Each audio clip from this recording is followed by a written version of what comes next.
Hi Michelle, thanks for joining us this afternoon. Hi, thanks. Thank you for having me.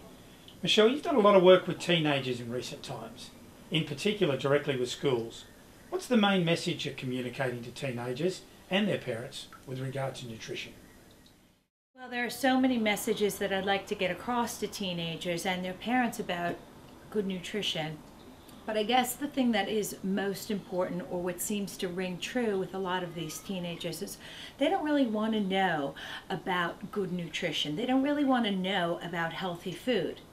But when you get them to see the connection between good food and really good skin appearance, or better sporting performance, or better grades, or the fact that their physical body becomes stronger, that's when you can link in with teenagers and they get that connection.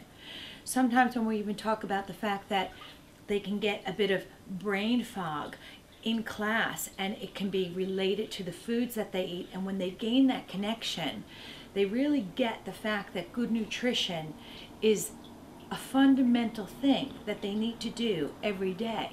So by eating 5 times a day, good quality food can be as important to them as going to a dermatologist for good skin, or going to a hairdresser for shiny skin. You can get that all through good quality nutrition.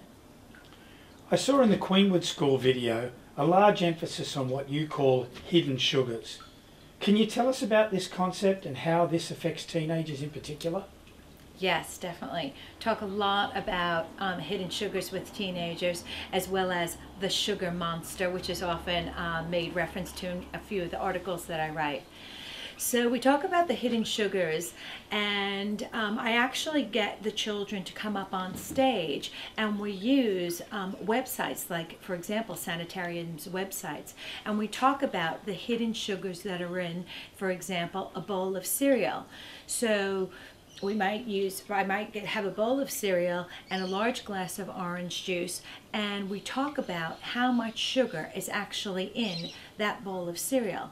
And when I get them to have some sense of awareness that there could be up to 16 teaspoons of sugar just in their breakfast alone, they're shocked. They can't believe it. And when I take the 16 teaspoons out and I put it into a clear glass, and I fill it up with water, and I ask them if they would drink that, they all look at me like, absolutely not. But that's the reality of the hidden sugars that are in their diet. And then those hidden sugars create this roller coaster of a blood sugar, and it creates all sorts of problems, from insulin resistance to being angry, to being moody, to having brain fog, to parents thinking that perhaps that there's something wrong with their child and their child has an attention deficit problem, when the reality is it could just be a blood sugar issue. Sounds like we all need to learn to read those nutrition labels on the pack a little better. Yeah, and we talk about how to read those labels. Recently you've published a number of articles about fats. Like most of us, in my mind, all fat is bad fat. Actually, some nutritional anthropologists believe that without good quality fats, our brains would have never developed as human beings for higher level thinking. So we use good quality fats like olive oil and avocados and seeds and nuts, those essential fatty acids, cold water fish, again, essential fatty acids, for not only good quality skin, but we use it for balancing hormones, we use it for cognitive function, we use it to be neuroprotective.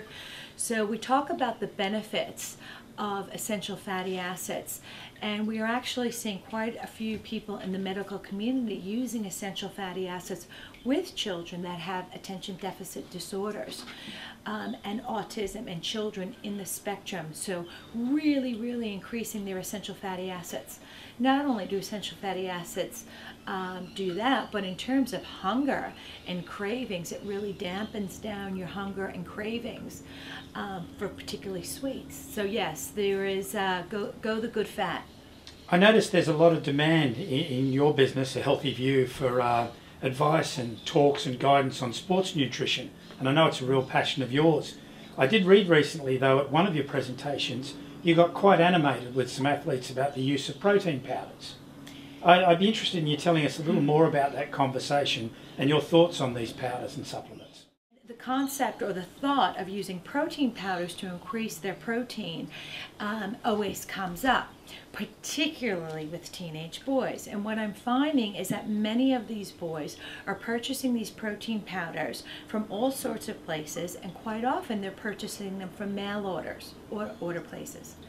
Now, I like some protein powders, and I think a protein powder, a good quality protein powder, can be really beneficial for an athlete or somebody who might be coming off a severe illness, or, well, it just depends on the health condition. But do I promote protein powders? What I say to people is beware. All protein powders aren't created equal. If you get a good quality one and you're using it effectively and you've spoken to a health practitioner on how to use it, then fantastic. But I would not be consuming anything that comes with a warning label, as many of these protein powders do, to say that consumption of these can affect your kidneys, can affect your testosterone level. I'd be very careful about those things, and I would be advising the teenagers absolutely not to be taking those. Michele, we really appreciate your time. We said this was going to be brief, even though I think we could talk on this for hours. But if you could provide just 3 take-homes for a teenager, what would they be? Well, you're going to scale me down to 3 bits of information.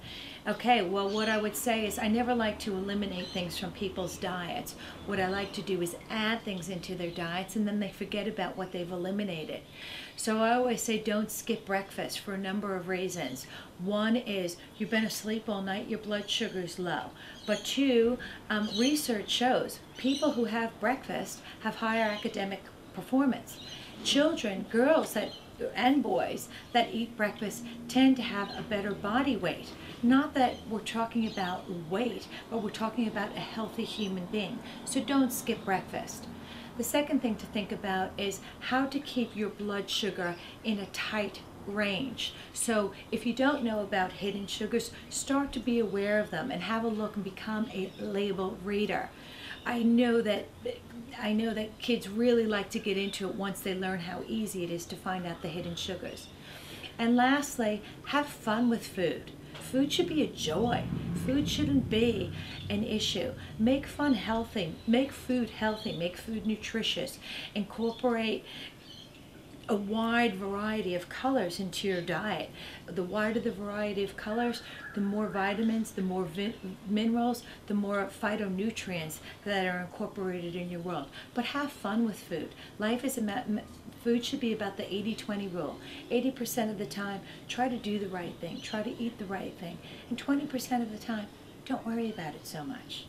Thanks for your time. Michele, thank you for your time. Michele can be found at www.healthyview.com.au.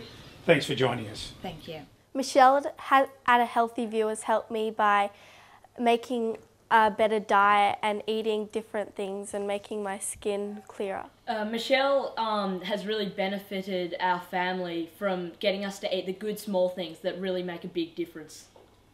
Well, I had a bit of acid reflux, which came from me not having, from having too much protein. And did that cause you some discomfort? Yeah, quite a bit of discomfort. And what did you learn about that? What made it better? What did A Healthy View do for you with that in regard to that? Well, it helped me moderate my energy, my sugar intake, and so I wasn't using too much energy throughout the day. Michele came and talked to us as a group, the whole squad of rowers at Queenwood, and just talked through us like what kind of foods we should be eating concerning the level of exercise we were doing, how much water we need to be drinking, all that kind of stuff. Well, from seeing Michele, I've learnt that different foods will cause acne, and I've learnt which ones to eat and which ones to kind of stay away from. And also seeing her has helped me try new things, like eating raw sweet potato with hummus, which is now one of my favourite things. And I never would have tried that without Michele. She showed everyone how much sugar is actually in products, and she actually got sugar and showed us, and I was like, wow. Yeah, definitely. calm and easy approach has lifted my sort of game and my spirits and made me sort of be more aware of my perspective on eating and how that's helped me perform.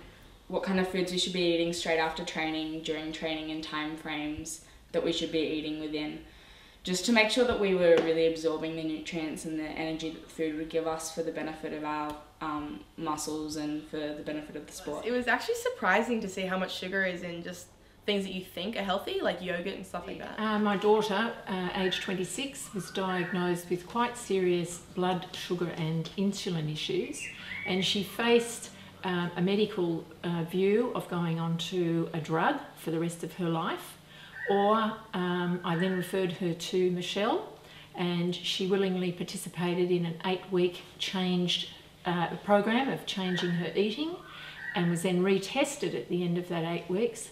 And we're very delighted to say that all her issues are gone and she's now enjoying an absolutely normal state of being regarding those issues, and is in fact feeling better than she's felt for a long time. I feel fuller for longer, so I'm not having constant snacks throughout the day, so not as many like packets of chips and just lots of more of good food. But the advice Michele gives isn't hard or unsustainable. It's definitely something that you can keep up and really use throughout the rest of your life, so it's a life skill.